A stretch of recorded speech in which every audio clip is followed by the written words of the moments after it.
হ্যাঁ, কি অবস্থা সবার? আশা করি সবাই ভালোই আছেন। তো ফার্স্ট অফ অল অনেকদিন ভিডিও করা হয় না। প্রথমত আপনাদের জন্য আসলে ফটোশপের ৮টা পার্ট অলরেডি পাবলিশ করা হয়েছে ইউটিউবে, যেগুলো আসলে আপনারা দেখতেছেন। আশা করি আপনারা রিয়াকশন দিবেন, কারণ আপনাদের রিয়াকশনটা এই টাইম আসলে খুবই দরকার ভিডিওগুলো র্যাঙ্ক করানোর জন্য। র্যাঙ্ক কেন করাইতে চাই আসলে? র্যাঙ্ক এই জন্য করাইতে চাই, বাংলাদেশ আসলে কন্টেন্টের প্রচুর পরিমাণে অভাব আছে, আমি যেটা দেখলাম বা দেখতেছি। আমি যে এটা বলতেছি না যে কন্টেন্ট নাই, কন্টেন্ট আছে, বাট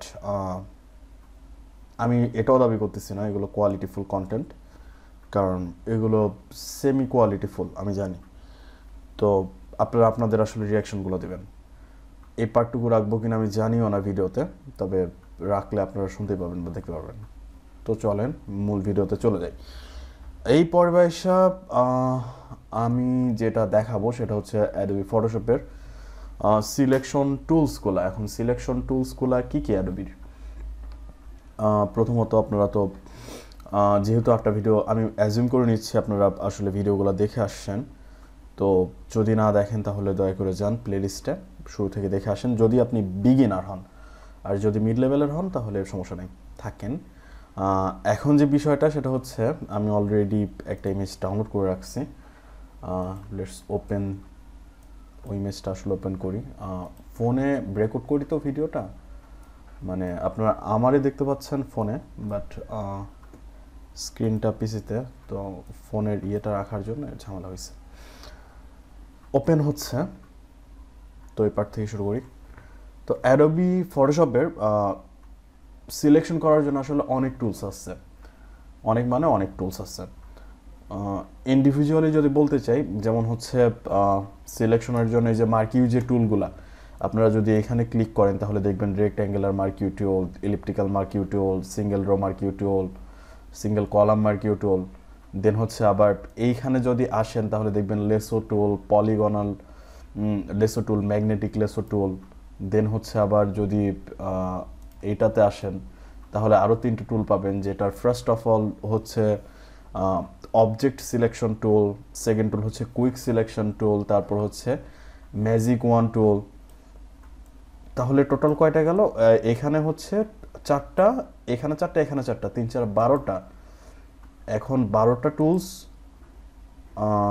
বলতে গেলে প্রত্যেকটাই হচ্ছে, এগুলো হচ্ছে সিলেকশন টুলস 12টা। এই নিচের দিকে যদি আসি তাহলে আরেকটা টুলস আছে, যেটা হচ্ছে আপনার এই যে পেইন্ট টুল, যেটার কথা আমি আগেও বলছি যে পেইন্ট টুল দিয়ে শেপও ক্রিয়েট করা যায়, পাথও ক্রিয়েট করা যায়, পাথ থেকে সিলেকশন করা যায়। এখন আমি যে এই যে সিলেকশন টুলস বলতেছি, এটা আসলে কেন ইম্পর্টেন্ট ফটোশপে, এটা জানা খুবই গুরুত্বপূর্ণ একটা বিষয়।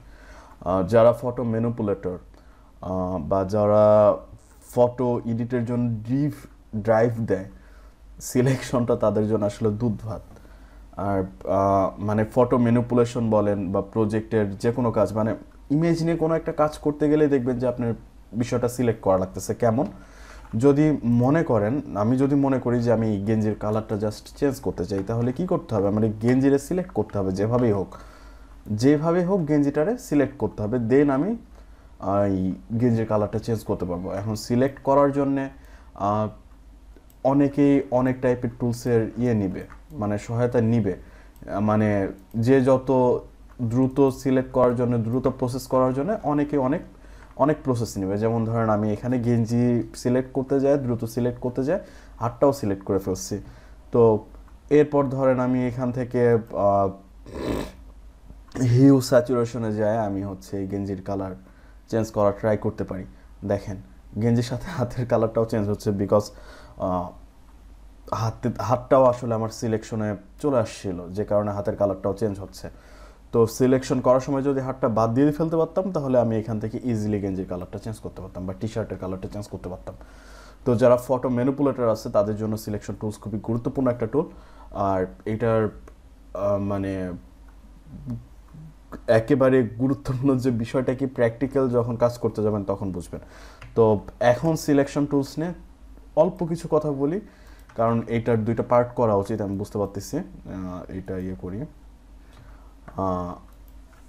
তো যারা ধরেন ব্যাকগ্রাউন্ড রিমুভ করে, এই জন্য তো আসলে সিলেকশনের দরকার। এখন 2022-এ আসার পর বিষয়টা এমন দাঁড়াইছে, ফটোশপ এমনভাবে ইয়েগুলো কাজ করতেছে, এক ক্লিকে আসলে সাবজেক্টটা সিলেক্ট করা সম্ভব। বাট এমনও কম্পোজিশন থাকবে যে কম্পোজিশনটাতে শুধু আপনার সাবজেক্ট না, সাবজেক্টের সাথে আসলে ছবির অবজেক্ট, সেকেন্ডারি অবজেক্ট, তার সেকেন্ডারি অবজেক্ট সিলেক্ট করা লাগতে পারে। মনে করেন আপনি এই যে এই ছবিটাতে ধরেন ল্যাপটপটার কিছু একটা করতে যাচ্ছেন, বা ল্যাপটপটার পেছনে হচ্ছে কোনো আর্ট বসাইতে যাচ্ছেন, ল্যাপটপ সিলেক্ট করতে হবে, এখানে কিছু করার নেই। তো সিলেকশন কিভাবে করব সেটা জানানোর বিষয় ছিল এই পার্টটাতে, বাট আমি মনে করতেছি যে এই পার্টটাতে সিলেকশন বিষয়টা না জানানোই উচিত। তো আমি যে বিষয়গুলো বললাম সেটার এই টুলসগুলোর ইমপ্লিমেন্ট আমি পরবর্তী পার্টে আসলে দেখাইতেছি। চলেন দ্রুত চলে আসেন, ব্লেন্দি করা উচিত না ভিডিওটা, দ্রুত চলে আসেন ওইটাতে, ওইটা নিয়ে সিলেকশনের বিষয়গুলো আলোচনা করি আমরা। ওকে, বাই।